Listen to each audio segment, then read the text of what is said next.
Hey guys, welcome to F1 Podcast. This is episode 130 and we've been away for a few weeks. Max? We have indeed. Welcome back. Thanks, buddy. Welcome back, everyone. It's we're now very well entrenched in the off season, and Pep and I have had a little bit of a break as well. We've had other things to do, but we're back, and there's lots to talk about over the next couple of podcasts. Yeah, we're in Sydney, so it's nice and warm and sunny here, but Max and I are experiencing the winter off season. No shoes. Alright. We're experiencing winter just like you guys are, and we've been so looking forward to doing this video, so thanks very much for tuning in. And there's so much to talk about, so we're going to be talking, just keep talking. We'll try and chop it up into a few videos.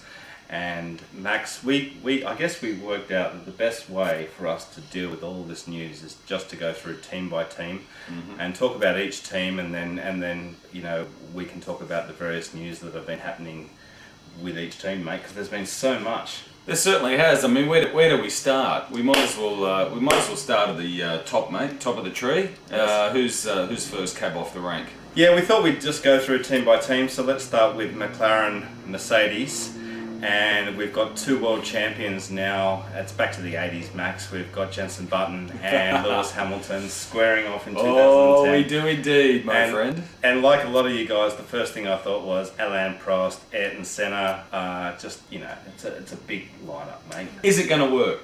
I don't think it's going to work, but I can't wait to see it, Max. That's half the fun, isn't it? Yeah, I was pretty surprised at the time to see Jenson sign. I thought that he probably would sign with Brawn or Mercedes, yeah, he's gone to McLaren, mate, and we've got a team that's been built around Lewis Hamilton for the last few years, but Jenson wants a new challenge, and I can't blame him.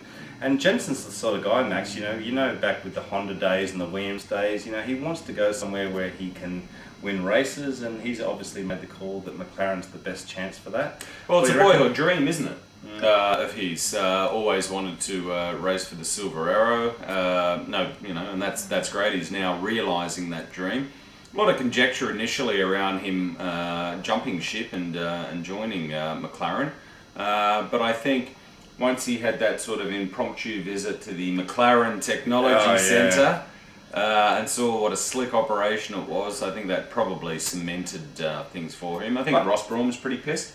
Yeah, I think Ross Brawn was surprised. He made some press releases just before Jenson signed saying he'd be surprised if it happened. And I'm the same though, Max. If I went to Woking and you know, they were taking me around the factory, it's a very impressive facility. Put you in the McLaren golf cart and drove you around their glass and steel building. Yeah, I'd be pretty impressed too. So we've got two British world champions, we've got a British team with a fantastic pedigree in Formula One, a race-winning package, and mate, for me, it's just a dream.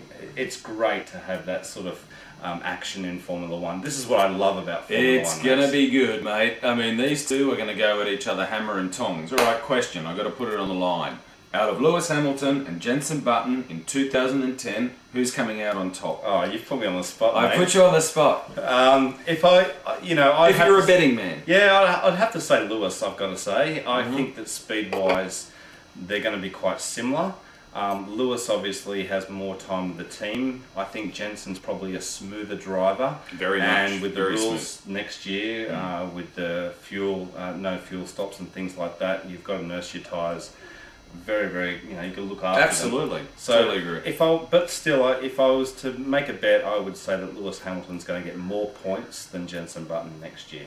Okay. Yeah, I kind of agree with you. I think Lewis will come out on top, primarily because, as you quite rightly said, the team has moulded around Lewis over the last couple of years. We've had the Fernando Alonso experiment in 2007, which was extremely polarising.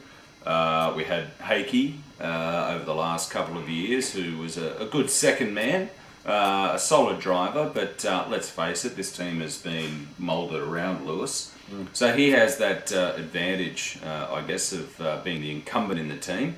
And now we've got new boy JB joining. Yeah. But I think Button will get up to speed very, very quickly. Yeah, I think so too. I think it'll be an exciting duel, but if you listen to Martin Whitmarsh, as if we were listening to most team principals, no, we don't have a number one or a number two in our team. Well, you actually do, And Jensen's got the number 1 on his car. Lewis has the number 2 on his, and he wants the number 1 back. So it's going to be an exciting season, and I reckon all of you British fans out there are going to be salivating at the how good is it? Come the first Grand Prix, it's going to be insane. It's going to be great. Can't wait. Fantastic, mate. I cannot wait like you. Let's go on to the next team on the list, Max. Brawn Grand Prix, which is now... Sorry, who? Yeah, who's that? Who are they? The team that's got probably the best, stats-wise, the best results Formula 1 stats in ever. Formula 1 ever. 1 season in Formula 1, world champions in both. Now Mercedes have gone, against the grain, Max, with all these manufacturers kind of dropping out of Formula 1. You've got Mercedes who are stepping up their participation, and they're going to have their own team. And what a team to buy. You've got Ross Brawn, a genius in Formula 1. You've got, just a great package. You've got Nico Rosberg. What do you think, mate? We've got 1 seat filled. There's a whole lot of conjecture about who's going to get that extra seat. What do you reckon, mate? Well, any person who comes in and buys a Formula 1 team, the first thing I'd be looking at is who your team principal is. Yeah. And you just bought Ross Brawn, effectively. And I tell you what, you can't buy better than Ross. He's proven that. He's got a great track record. He's brilliant.